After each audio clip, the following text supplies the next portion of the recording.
Good evening. We are going into the next part of our chapter, Properties of Fluids, Mechanical Properties of Fluids, and this is the last part of the chapter. And in this part, we are going to deal with our last topic, surface tension. Now, as we start this topic, what I've drawn here is a container with some liquid, a fluid, like let's say water, and I have taken two molecules inside in this container. One molecule is A, which is well inside the liquid, and there is another molecule B, which is on the surface. Now, what you will see here is this liquid A is attracted in all directions by other water molecules around it, the same like molecule.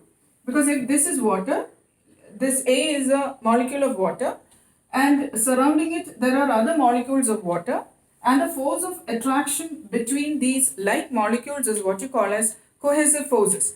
So there are cohesive forces in all directions, and because they are forces of attraction, it will have, the molecule A will have a resultant negative potential energy, which you might remember from a chapter on gravitation, where we said if the satellite and the planet and the satellite, they have a attractive force between them, and because of that the potential energy of the satellite is negative. So whenever we have attractive forces, the potential energy is negative.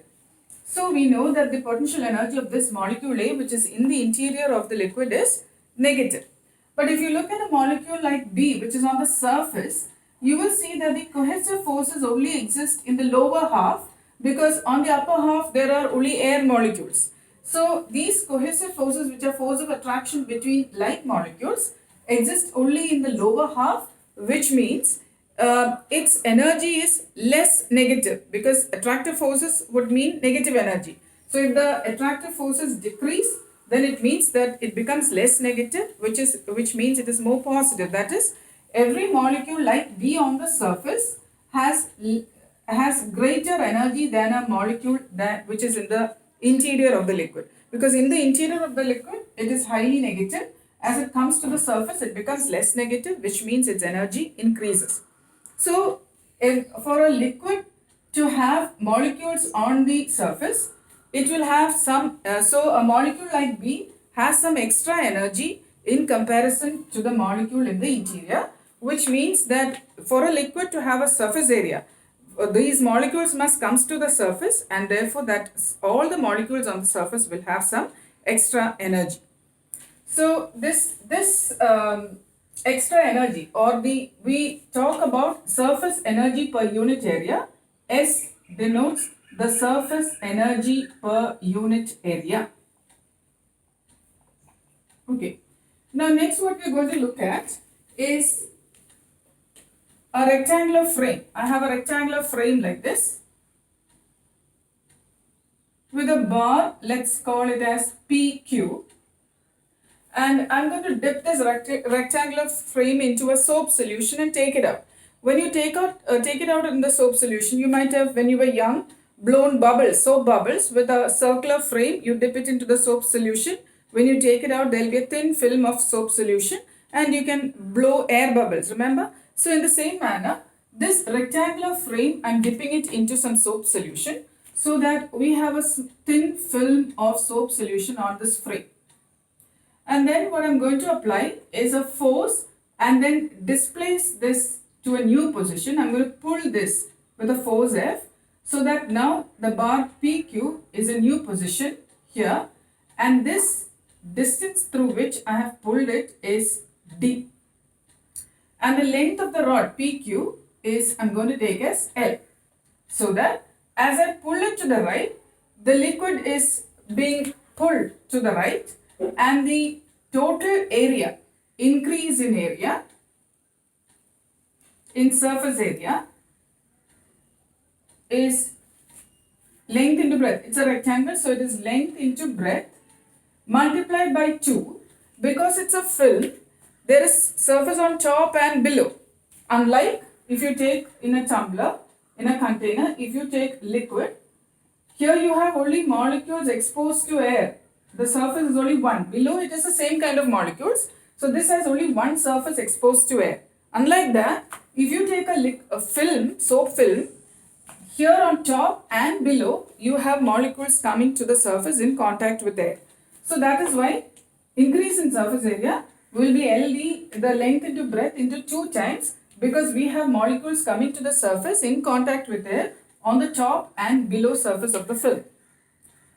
So increase in area. Now, if S is the surface energy per unit area, then the increase in surface energy would be 2LD into S, because this S is the surface energy per unit area. Multiplied by the increase in surface area, you will get the increase in surface energy. This increase in surface energy is obviously equal to the work done in pulling this bar or increasing the surface area. There is work done because you are applying a force and pulling it through a distance d, and so that increase in surface area or surface energy has come from the work done. So expression for work done to pull this bar through a distance d is force into displacement. This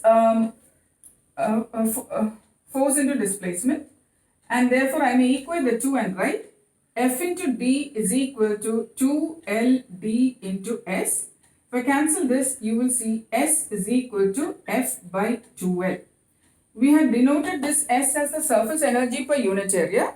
You see it's also the force per unit length. Why 2L? Because we have two surfaces. If there was only one surface, like I told you, for a liquid in a container, there's only one surface exposed to air, then it would have been F by L. And this S, which is the force per unit length, whose SI unit is Newton per meter, or it is also the surface energy per unit area, so its SI unit is Joule per meter square, is what you call as surface tension.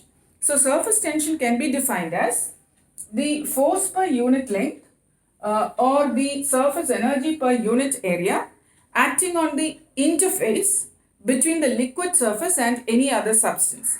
So it need not always, the liquid surface need not always be exposed to air. It could be in contact with any other substance. So surface tension may be defined as the force per unit length or the surface energy per unit area acting on the interface between the liquid and any other substance. Okay. So from here we go on to two important consequences of surface tension. But before that, we will discuss what we mean by angle of contact. Now, you would have noticed that there are, like if water falls on the floor or on your clothing, you know that water will spread on that surface, which means it wets the surface.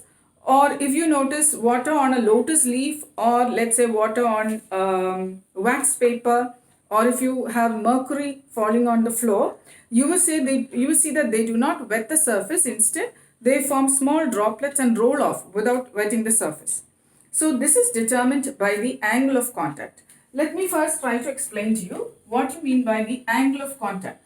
Now let's say this is the glass surface, any other solid surface, and we have a liquid like water which is spreading on the surface. Okay, so this is liquid water. If I draw a tangent to the liquid surface, then the angle between the tangent to the liquid surface and the solid surface, this angle taken inside the liquid is what you call as the angle of contact. So if I say angle between the tangent and the solid surface, you could also be meaning this, right? It is the angle between the tangent to the liquid surface and the solid surface. You could be talking about this angle too, but that's why we specify that the angle should be taken within the liquid, and that is what you call as the angle of contact. Similarly, so if you're going to talk about the surface tension, then this is S, this is the interface this is the interface between liquid and air, so this is LA. Similarly, we know that this is a glass surface, that's a solid. So at this point the surface tension, this is the interface between the liquid and the solid. So this is SSL, and here we have the surface tension. This is between the solid and the air. So that is SA, solid and air surface. So this point is in equilibrium. This point here is in equilibrium. If I take this component SLA, component of SLA along this direction, you know it will be the adjacent side. So it is the cos theta term. So this component of SLA along this line will be SLA cos theta. So that if you add up that component SLA cos theta with this SSL, it should be equal to SSA for this point to be in equilibrium. So I may write SSA equal to SSL plus SLA cos theta. Now we also have a case where, let's say like mercury, which I said if it falls on the floor, it will form small spheres and roll off without wetting the surface. So in that case, you will see that the angle of contact, which is the angle that is drawn as a tangent to the liquid surface, the angle that the tangent to the liquid surface makes with the solid surface. This is also glass. This angle taken inside the liquid is what you call as angle of contact. This is a mercury drop. Okay, so we have a tangent here, which is a tangent drawn to the liquid surface. So the angle between the tangent drawn to the liquid surface and the solid surface taken inside the liquid is what you call as the angle of contact, and you see in this case the angle of contact is obtuse. So this is now the interface between the air and liquid. So that is SLA. Now here this is the interface between the liquid and glass, that is liquid and solid. So this is SSL, solid and liquid, and here this is the surface tension between the solid and the gas. So this is SSA. So for this point to be in equilibrium, we have the same equation. Okay. Now let me try to explain how this theta acute would mean it spreads, the liquid spreads on the surface. So if the liquid spreads on the surface, it means that the attraction of these water molecules or liquid molecules with the solid molecules is greater. So if the attraction is greater, you know that the surface energy will become lesser, because force of attraction, I told you, if the force is an attractive force, the energy is negative. So greater the force of attraction, higher, more negative it will be. So that means this SSL will decrease, and if SSL decreases, it means that the cos theta must increase. Okay, because the sum of these two must be equal to SSA. So as cos theta increases, cos theta, as you know, increases from increases from as it comes towards 0, right? Because cos 0 is the maximum value 1. So if I say cos theta increases, it means that theta decreases, and that is why we have theta to be an acute angle when the liquid spreads on the surface of the solid. On the other hand, if you look at a case like this, where we have mercury or let's say water droplets on a lotus leaf, where it does not wet the surface, it means that the attraction between the liquid and the solid is lesser. So when the attraction is lesser, it becomes less negative. That means SSL increases, which means cos theta must decrease. And if cos theta must decrease, you will see that it should the theta must become larger, because cos theta decreases as theta becomes larger, and therefore we see that theta must be an obtuse angle. And if theta is an obtuse angle, it means that the liquid does not wet the surface, it simply rolls off the surface. So this is what we have on angle of contact. Okay, we are then going to discuss. So that is why you would have noticed non-stick pans and all, which have a Teflon coating. This Teflon, for Teflon, the angle of contact is obtuse. So if you pour oil and all that, since the angle of contact is obtuse, it does not stick to the surface, and therefore it's easier while you're cooking. That's the Teflon coating given to your and even waterproofing materials will have theta, angle of contact to be obtuse. Then one important consequence of this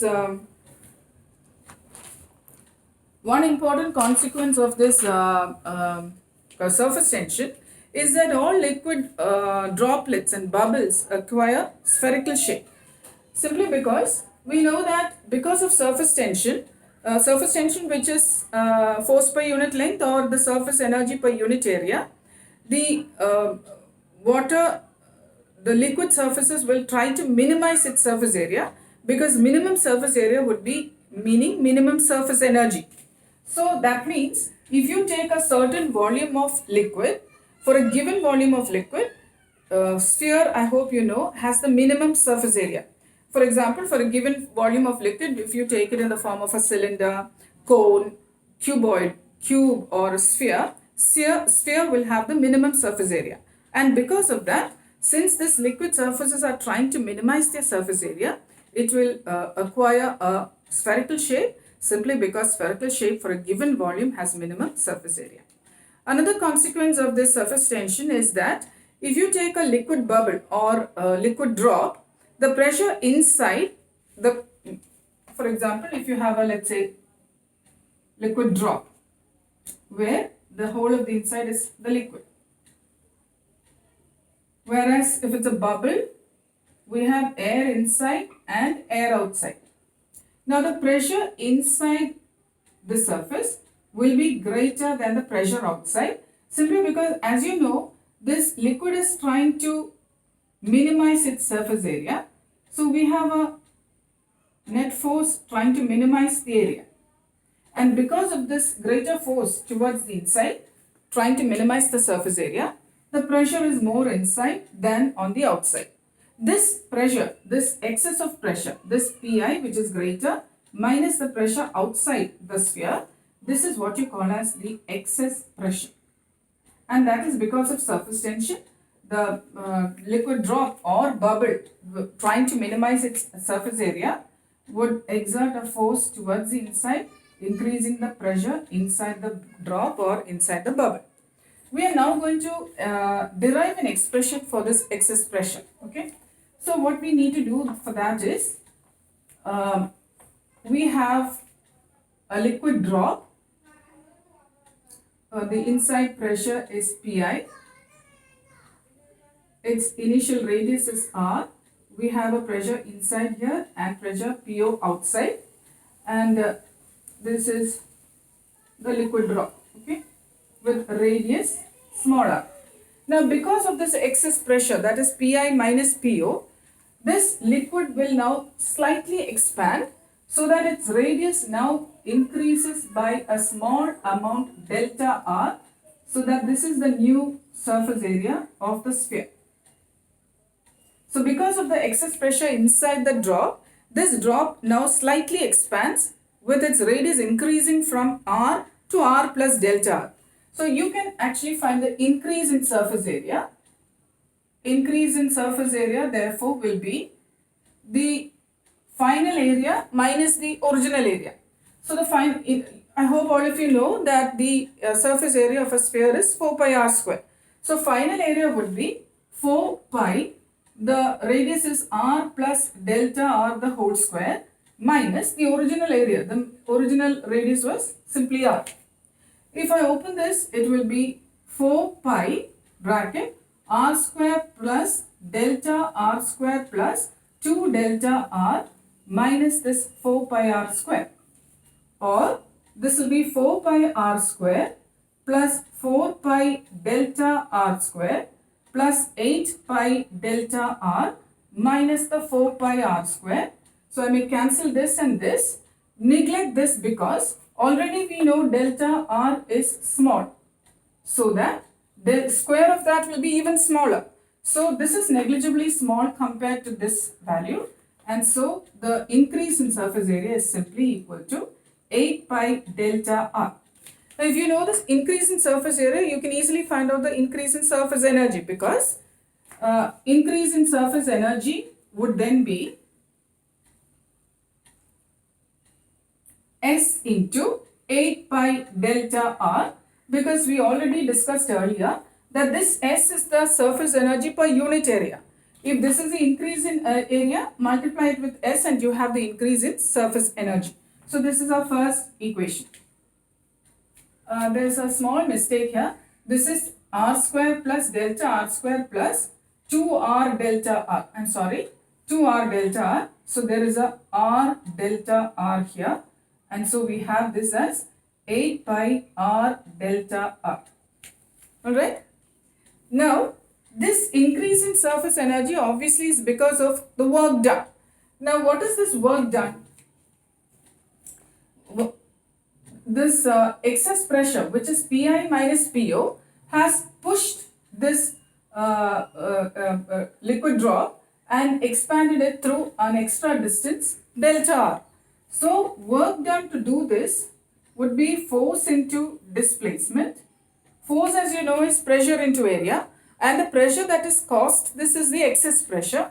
So this is Pi minus Po, pressure into area, into the displacement, which is the delta R. Or this is equal to Pi minus Po into the original area. Original area was what? 4 pi R square.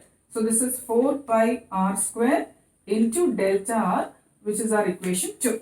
So we can now equate the work done to the increase in energy, because you know work done is equal to the change in energy.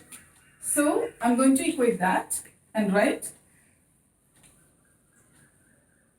So we are going to equate the increase in surface energy, that is S into 8 pi R delta R, to the work done, that is Pi minus Po into 4 pi R square into delta R.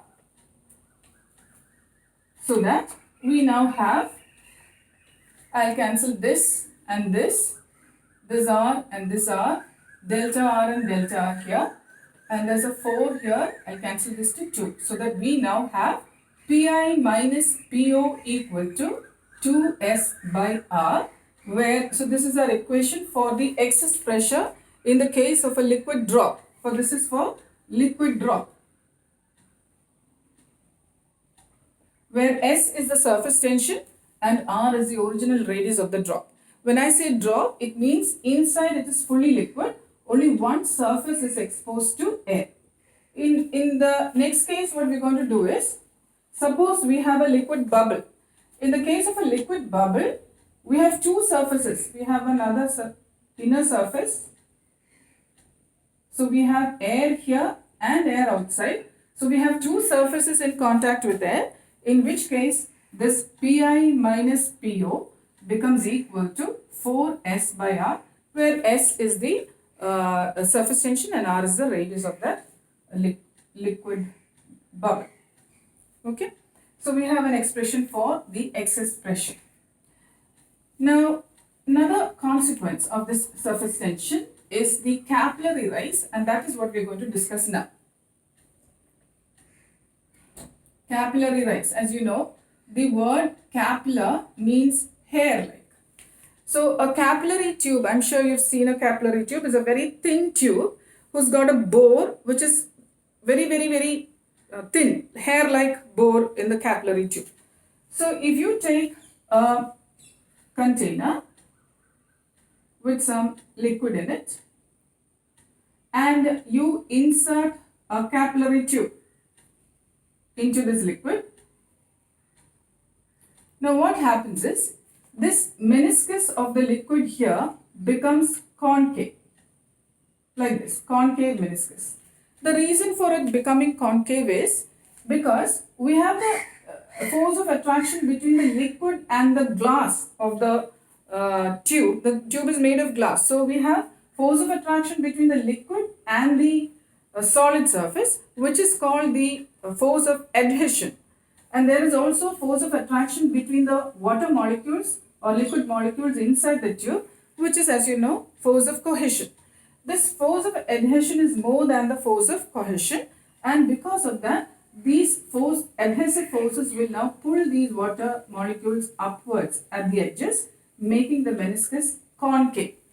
The moment this meniscus becomes concave, as you know, you will see that if you complete a sphere here, the pressure inside the meniscus here should be greater than the pressure outside the meniscus. That is what we discussed just before. See, if you have a container with some liquid,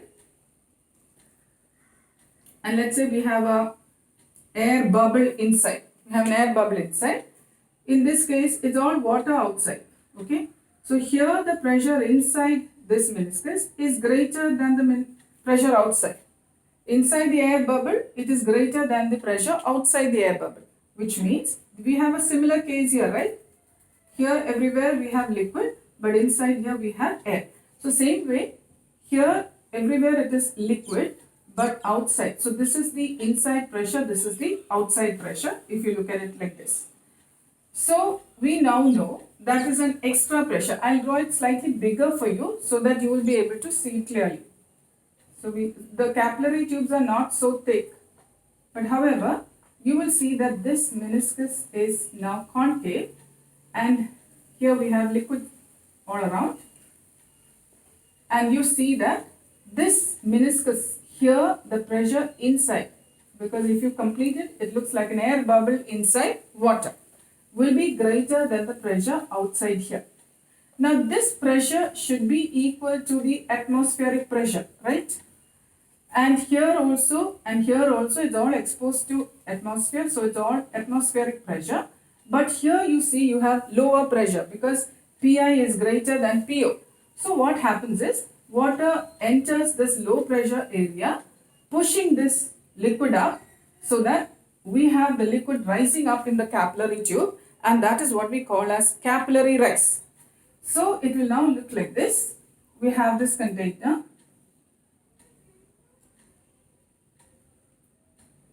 and we have a capillary tube with this meniscus being concave, but we have water or whatever liquid we have in the container rising up because of this pressure that was Po, which was smaller. This is Pi, and we have this liquid pushing it up to rise up to a height h. What we are now going to do is find out an expression for this capillary rise or the height up to which the liquid will rise. Now, how much it will rise depends on, we'll see what. See, we know that pressure at the same level in a liquid must be the same. So here we know it is equal to Pi, right? Because we know Pi, here it is exposed to atmosphere, so this is Pa. This is exposed to atmosphere, so Pi, which is equal to Pa. Here also this is Pi, which is exposed to Pa. Atmosphere, so Pi and Pa are the same. So that means at this point also the pressure must be Pi. At this point we know that the pressure is going to be equal to the pressure exerted by this much of liquid column, which is what I taught you as a gauge pressure. So the pressure exerted by this much of liquid column we know is H rho G plus the pressure already here, which is what we called as the pressure outside. So at this point, we know this point must have the same pressure as this and this, which should be the same as this Pi here, simply because this Pi, here it is air, so it must be the atmospheric pressure. Here and here also it must be the atmospheric pressure. So here also it must be the same. So Pi. So Pi must be equal to pressure exerted at this point will be the pressure exerted by this much height of liquid column, which is the gauge pressure, plus the Po that's already existing here. So H rho G plus Po. So this liquid will rise till Pi becomes equal to H rho G plus Po, or Pi minus Po should become equal to H rho G. This is what we want. The excess pressure must be equal to H rho G, or the gauge pressure, that is the pressure exerted by a height of liquid column equal to H. So what we have now is we want Pi minus Po should become equal to H rho G, where rho is the density of the liquid and G is acceleration due to gravity. Now if I draw this capillary tube with the meniscus like this, the concave meniscus, all over here we have the liquid surface. If I draw a tangent here, this is the tangent drawn to the liquid surface, and the angle between the tangent drawn to the liquid surface and the solid surface, because this is a glass tube, inside the liquid is what we call as angle of contact. Remember, the angle between the tangent drawn to the liquid surface and the solid surface taken inside the liquid is what we call as angle of contact. Okay. Now if I complete this sphere, and let's say this is the center, so this is the radius r of the meniscus, or radius r of that air bubble or the concave meniscus. This is the radius. So we also know that pi minus po, we just derived, is 2s by r, right? If you have a why 2s by r? Because only one surface is in contact with air. Below that we have water molecules. Only above that we have the air in contact. So there's only one surface in contact with air. So I told you if there's only one surface in contact with air, then pi minus po is going to be 2s by r.